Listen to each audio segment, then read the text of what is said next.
Nessa segunda parte do Aula Pública, Rodolfo Machado responde a perguntas do público da Universidade Metodista em São Bernardo do Campo. Eu gostaria de perguntar qual a sua opinião sobre a Comissão da Verdade, que se instalou aqui, o trabalho que ela tem feito, difícil, e se você acha que nós vamos ainda punir essas pessoas que estiverem envolvidas neste processo. A Comissão Nacional da Verdade é tardia no Brasil, né? E ela entrega o seu relatório final em dezembro de 2014. Enquanto texto, a comissão foi um grande avanço, porque todos vocês podem ir na internet e é o que tem de mais atualizado, e eles dividiram assim: o ataque dos militares aos índios, aos trabalhadores, às mulheres, aos militares, que foi a categoria mais sangrada, porque tinha militar verdadeiramente nacionalista, né?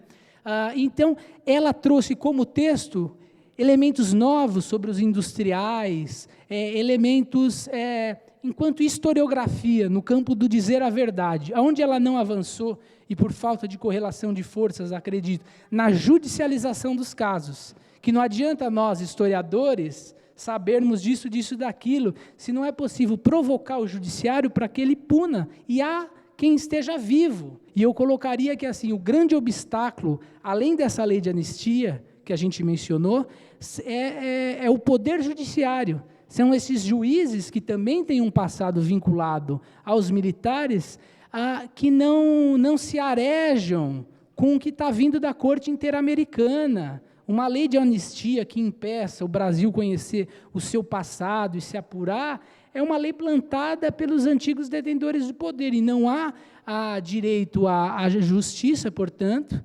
Eu comentei que, de acordo com a Corte, o Estado brasileiro está na ilegalidade, porque, naquele caso provocado da guerrilha do Araguaia.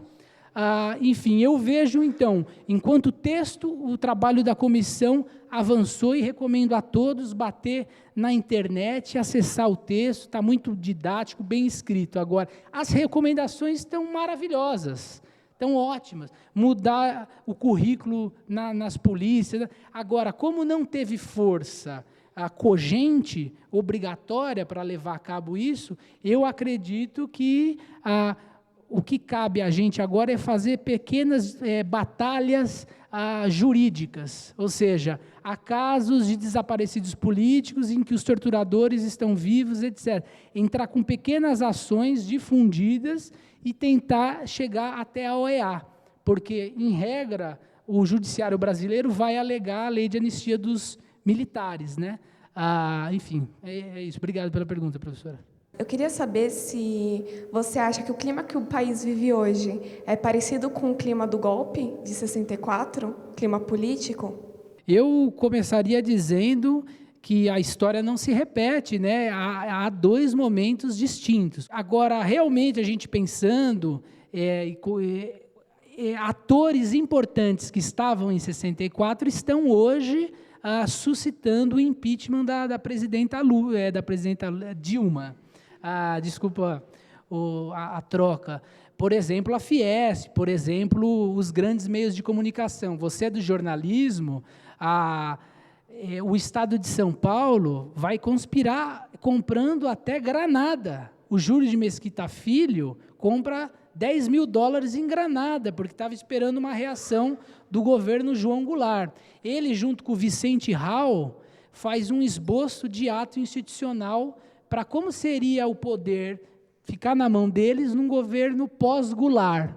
A Folha de São Paulo cedeu carros, né, e é sabido, a Operação Bandeirantes, a polícia sequestrando e fazendo prisões ilegais de pessoas. Então, assim, o Capital no Campo também, enfim, esses atores que contribuíram para a derrubada e a desestabilização do governo Goulart, alguns aí estão de pé firme e forte, sobretudo por conta dessa transição que a gente comentou da ditadura à democracia, onde se mantiveram os pilares da dominação das elites brasileiras.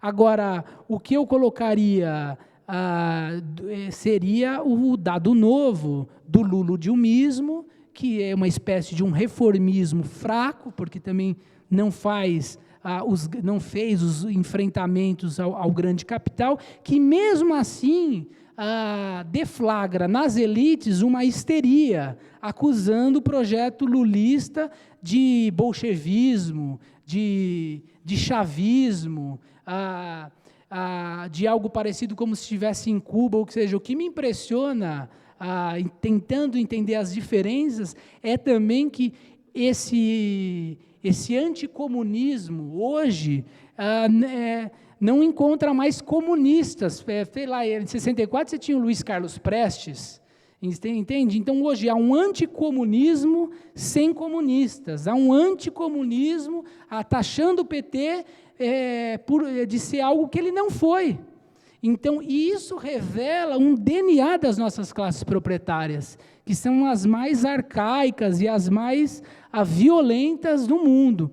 E eu acho que, então, nesse sentido, você vê que quando eles perderam agora eleitoralmente, aí a minha leitura, né, eles, como é uma espécie de DNA da burguesia brasileira, são os primeiros a rasgar a Carta Constitucional, como fizeram em 46, com a de 46 em 64, e hoje não conseguem fazer o enfrentamento seu eleitoral no parlamento e que recorrem também às mesmas táticas de desestabilização.